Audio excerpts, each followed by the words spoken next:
오늘 저는 여러분과 함께 이 터는 곧 예수 그리스도라는 제목으로 은혜의 말씀을 나누고자 합니다. 급물에 불이 나면 나무나 풀이나 짚으로 지은 집은 잿더미로 변하고 남는 것이 아무것도 없습니다. 그러나 철골이나 시멘트로 지은 집은 뼈다귀가 남습니다.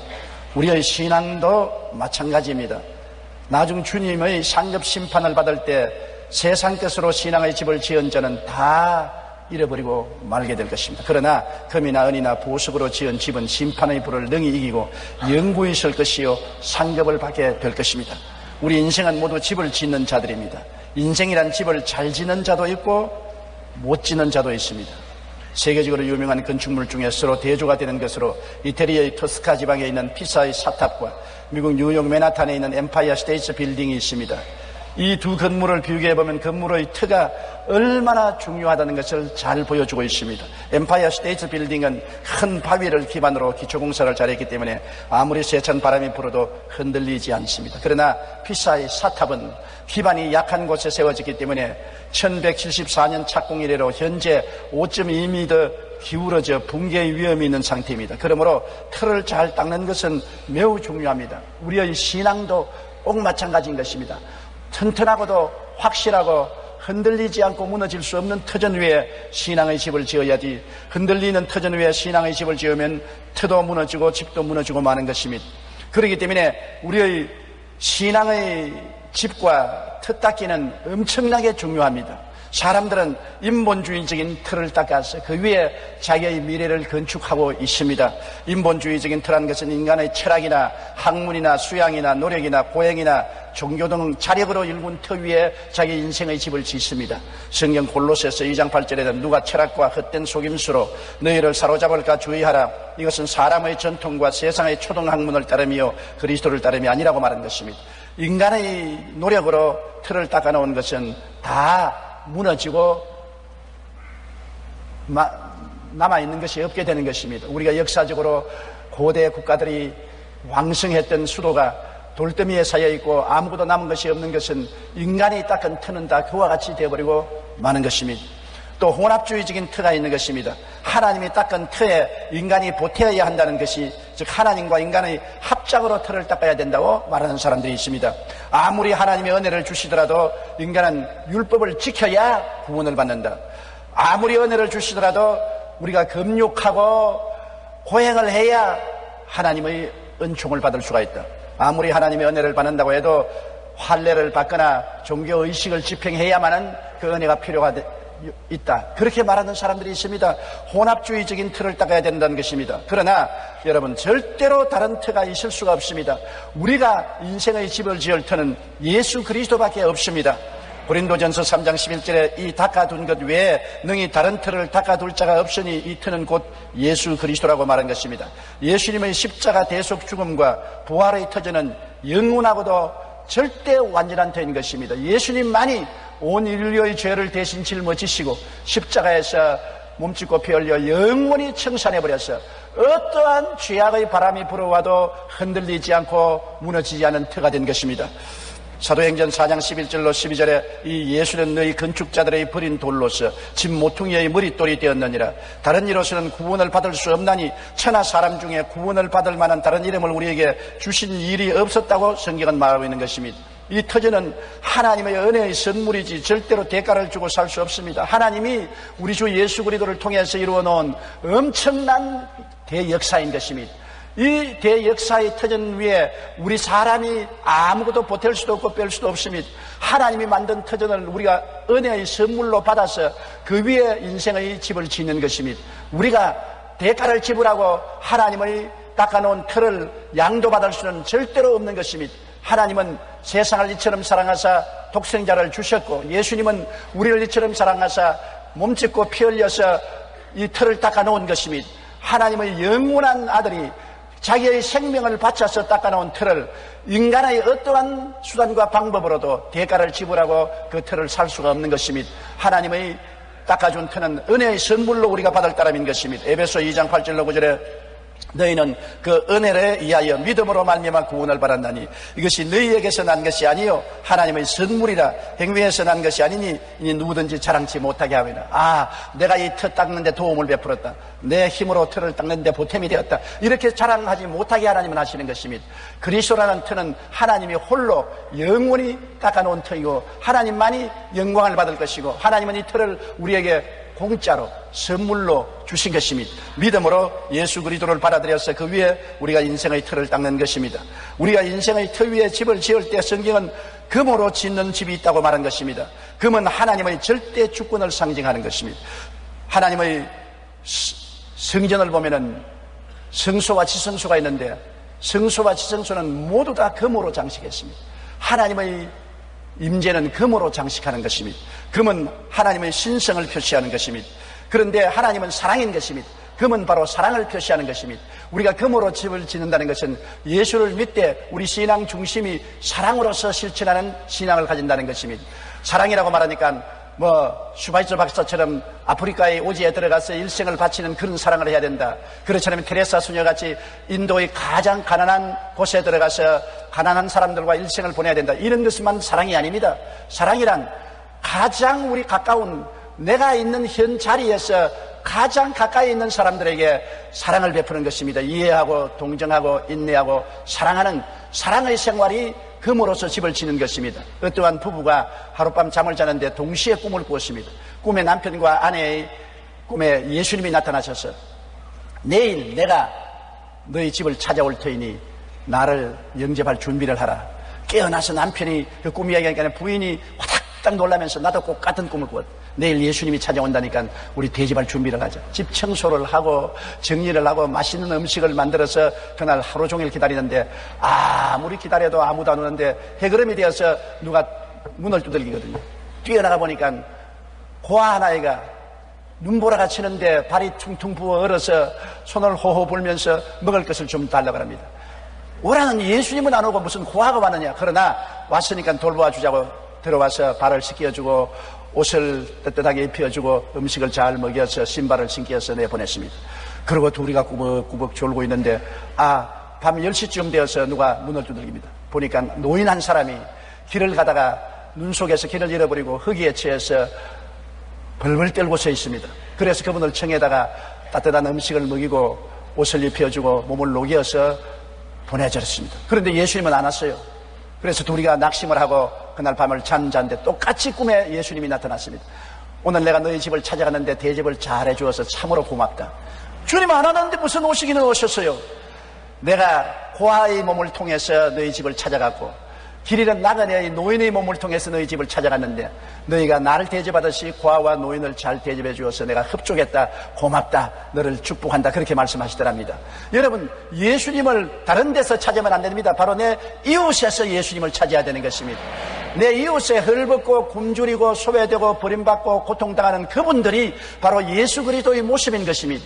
우리가 사랑을 베풀고 산다는 것은 바로 내 이웃에 나보다 못한 사람, 나보다 어렵고 고통스럽고 괴롭고 외롭고 버림받은 사람들에게 사랑과 도움을 베푸는 삶이 바로 예수님을 모시는 삶이요 황금으로 집을 짓는 삶인 것입니다. 사랑의 실천이라는 것을 멀리 생각하지 마십시오. 바로 여러분 이웃의 사랑이 필요합니다. 남편이 바로 사랑이 필요하고 아내가 사랑이 필요하고 자식이 사랑이 필요하고 이웃이 바로 사랑이 필요한 것입니다. 그러므로 위대한 일을 해야 사랑을 실천하고 금으로 집을 짓는 것이 아니라 지극히 적은 일에 충성한 자가 큰 일에도 충성하는 것입니다. 사랑할 뿐 아니라 금으로 집을 짓는 것은 절대 복종하는 삶인 것입니다. 하나님의 말씀에는 인간의 이론을 내놓지 말고 절대로 복종하는 것입니다. 내게 아무리 집이 명예, 권세, 돈에 손해가 가더라도 그 나라와 그 일을 먼저 구하는 것이 금으로 짓는 집인 것입니다. 중국 선교사로 일생을 헌신했던 에릭 리델은 원래 영국의 육상 선수였습니다. 그는 1924년 파리 올림픽에서 금메달을 땄는데 이런 일화가 있습니다. 그는 100m 선수로서 세계에서 가장 좋은 기록을 가지고 있기 때문에 반드시 올림픽 100m 경주에 금메달을 딸 것으로 확증했는데 경기하는 그날이 주일이었습니다. 그래서 에릭 리델은 나는 하나님을 섬기기 위해서 절대로 주일은 뛰지 않겠다, 예배드리러 간다.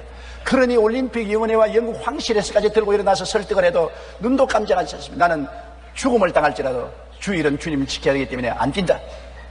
그래서 할 수 없이 영국은 100m 선수를 출전하지 못했습니다. 그러나 그 다음 날 400m 출전을 하는데 100m 선수가 400m에 이길 수가 없습니다. 그러나 할 수 없이 올림픽위원회에서 에릭 리데를 400m에 출전을 시키는데 군중 가운데 한 사람이 고함을 치면서 손을 흔들기에 보니까 쪽지 하나를 들고 있거든요. 그 쪽지를 이 사람에게 전달해 주었습니다. 에릭 리델이 그 쪽지를 보니까 사무엘상 2장 30절 말씀이 적혀 있었습니다. 나를 존중히 여기는 자를 내가 존중히 여기리라. 리델은 마치 하늘을 나를 듯한 감격을 느끼고 그 종이 쪽지를 읽고 400m에 출전해서 1등을 해서 금메달을 영국에 안겨준 것입니다. 그가 하나님을 먼저 섬기니까 하나님은 자기 종목도 아닌 400m에 날개를 달아주어서 1등을 할 수 있게 만들어준 것입니다. 황금 같은 신앙생활이란 사랑을 실천하는 생활이요, 하나님께 절대 순종하고 복종하는 삶은 금으로 인생을 짓는 삶인 것입니다. 시편 19편 9절로 11절에 야훼를 경외하는 도는 정결하여 영원까지 이르고 야훼의 법도는 진실하여 다 의로우니 곧 많은 순금보다 더 사모할 것이며 꿀과 송이 꿀보다 더 달도다. 또 주의 종이 이것으로 경고를 받고 이것을 지킴으로 상이 크다고 말한 것입니다. 그 다음에 예수님의 터전에 은으로서 일생의 집을 짓는 사람이 있습니다.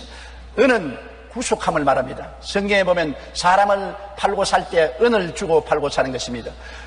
유대인들은 1년에 한 번씩 성전에 반세겔이라는 은을 속전으로 드리는 것입니다. 은이라는 것은 예수님의 십자가의 보혈로 구속함을 받는 것을 상징하는 것입니다. 은으로 집을 짓는다는 것은 예수님의 십자가를 잘 이해하고 십자가의 은혜를 깊이 받아들이고 십자가의 은혜로 사는 것을 말하는 것입니다. 예수님 십자가를 바라볼 때 예수님은 거기에서 몸짓고 피 흘려 우리의 죄와 불의와 추악을 담당하셨습니다. 십자가를 통하여 용서와 의와 영광을 받은 것을 기억하고 실천하고, 십자가를 통하여 주님께서는 이 세상 마귀와 세속을 다 멸하고 거룩함과 성결함과 성령 충만의 삶을 주었으니 그를 따라서 거룩하고 성결하고 성령 충만한 삶을 살고, 십자가를 통하여 주님께서는 우리의 마음과 육체의 병을 다 제하고 치료와 건강을 주었으니 믿음으로 건강을 얻어서 살고, 십자가를 통하여 저주와 낭패와 절망을 이기고 아브라함의 복과 형통을 주셨으니 그것을 믿고서 삶의 저주와 가난을 이기고 형통하고 살며, 십자가를 통하여 사망과 음부를 멸하고 부활 영생 천국을 주셨으니 이것을 믿고 천국 백성으로서 사는 이러한 구속받은 신앙을 가지고 철저히 자기의 새로운 신분, 새로운 자화상, 새로운 자기 지위를 확실히 알고 사는 삶은 은으로 집을 짓는 삶인 것입니다. 그냥 교회에 왔다 갔다 하는 것이 아닙니다. 형식이나 의식적으로 믿는 신앙생활이 아니라 십자가를 통하여 내가 예수 믿는 정체성이 확립되어서 나는 예수님으로 말미암아 의인이 되었다, 거룩한 사람이 되었다, 치료받았다, 복받았다, 천국 영생인이 되었다, 예수로 말미암아 영혼이 잘되고 범사에 잘되며 강건하고 생명을 얻되 풍성이 얻는 사람이 되었다. 나는 예수님으로 말미암아 택하신 족속이요 왕같은 제사장이요 거룩한 나라요 소유된 백성이 된 것을 확실히 알고 이것을 믿고 이 가운데서 승리하고 이 복음을 모든 사람에게 전도해서 죄악과 절망과 슬픔에 빠진 사람을 건져내는 삶을 사는 것은 은으로 집을 짓는 삶을 사는 사람인 것입니다. 베드로전서 1장 18절로 19절에 너희가 알거니와 너희 조상이 물려준 헛된 행실에서 대속함을 받은 것은 은이나 금같이 없어질 것으로 된 것이 아니요 오직 흠없고 점없는 어린 양 같은 그리스도의 보배로운 피로 된 것이라.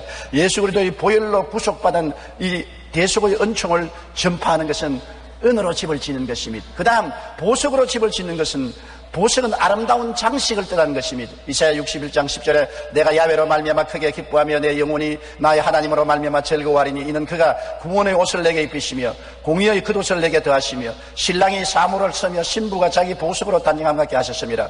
아름다운 신앙의 찬란한 보석으로 단장한 것은 보석으로 집을 짓는 것입니다. 그 보석은 무엇이냐? 성령의 은사가 있는 신앙생활인 것입니다. 우리가 중생하고 교회 열심히 나와서 하나님을 섬기되 성령의 은사가 없으면 보석이 없는 생활인 것입니다. 물론 우리가 옷을 단정하게 입으면 이쁘고 좋지요.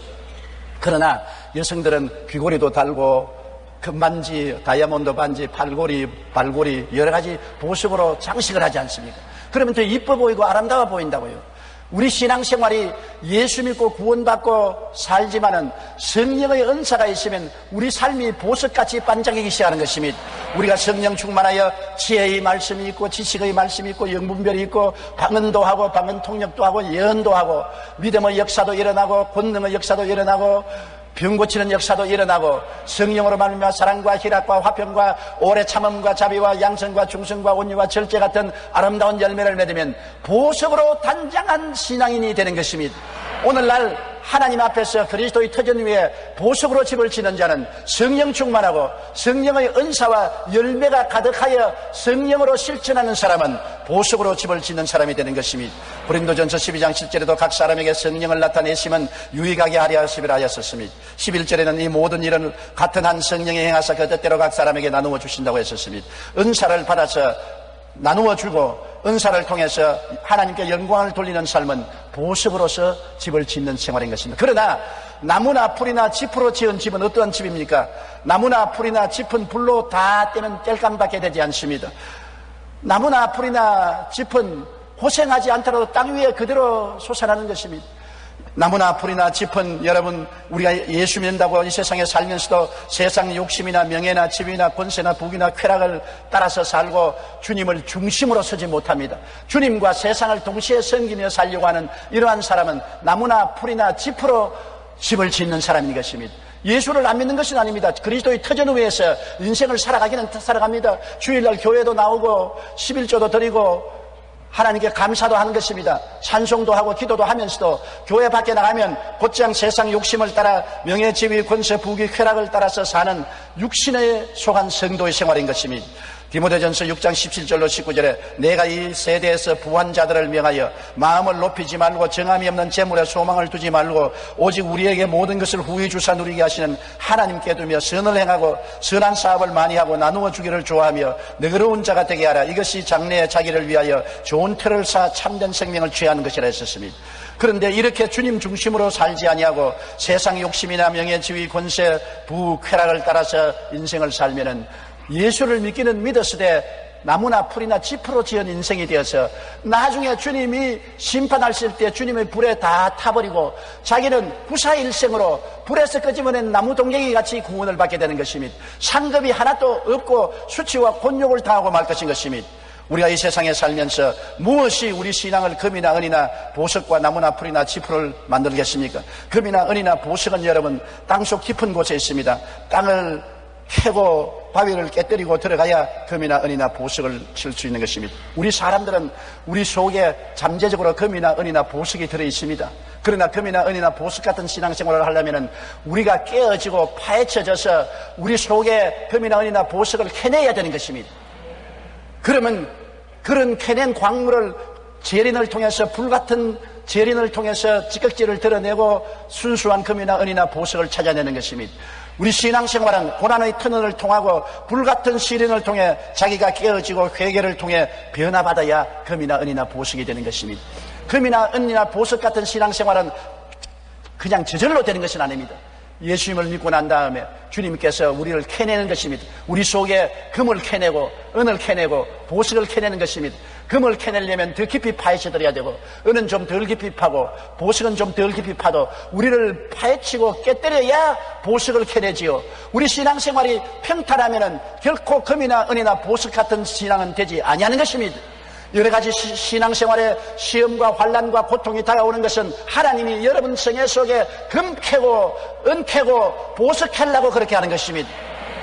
여러분이 이것을 참고 견디고 변화받으면 금 같은 신앙이 되고 은 같은 신앙이 되고 보석 같은 신앙이 되는 것입니다. 왜냐하면 내가 깨어지고 불을 통할 때면 회개하고 부르짖어 기도하지 아니할 수 없습니다. 깨어지고 회개하고 부르짖어 기도하면 사랑 못한 사람이 사랑의 사람으로 변하고 진실로 주님 중심으로 주님의 구속 사업을 믿고 은혜의 사람이 되고 성령 충만하여 보석 같은 은사를 받는 사람들이 되어지는 것입니다.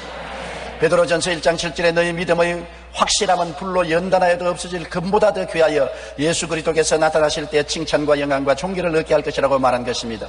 훌륭한 업적을 남긴 사람들은 대부분 고난과 싸움에서 승리한 사람인 것입니다. 이 세상에서 주님 믿는 사람으로 큰 일을 한 사람은 인생의 큰 고통을 통해서 깨어지고 파헤쳐지고 변화받고 금이나 은이나 보석같이 된 사람들인 것입니다. 보물섬의 작가 스티븐슨은 결핵 말기의 고통 속에서 명작을 집필했고, 테레사 수녀는 평생 자신을 괴롭힌 만성 두통을 참아가며 사랑을 베풀었습니다. 바스칼은 청년 시절부터 괴롭힌 온몸의 통증을 이겨내고 방세를 남겼으며, 베토벤은 청각장애의 고통 속에서 불효의 명곡을 만들었습니다. 선교사 마틴은 폐결핵과 악전 고통하며 인디안들에게 복음을 전했고, 프랑스의 화가 르누아르는 류마티즘의 고통을 이기며 그림을 그렸습니다. 구세군 운동을 주도한 캐드린 부스는 내 삶에 있어서 단 하루도 고통스럽지 않은 날이 없었다고 고백했습니다. 위대한 사람은 결코 고난 없이 태어나지는 않습니다. 신앙생활 때와 마찬가지로 나무나 풀은 작은 불씨에도 쉽게 타버리는데, 금과 은은 아무리 큰 불에도 쉽게 타지 않습니다. 고난의 터널을 통하고 불같은 시련을 통해 자아가 깨어지고 회개하고 통회하고 변화가는 금 같은 사람, 은 같은 사람, 보석 같은 사람을 통해서 이 세상은 아름다워지고 변화되고 살만한 곳이 되고 하나님의 영광이 충만하게 되는 것입니다.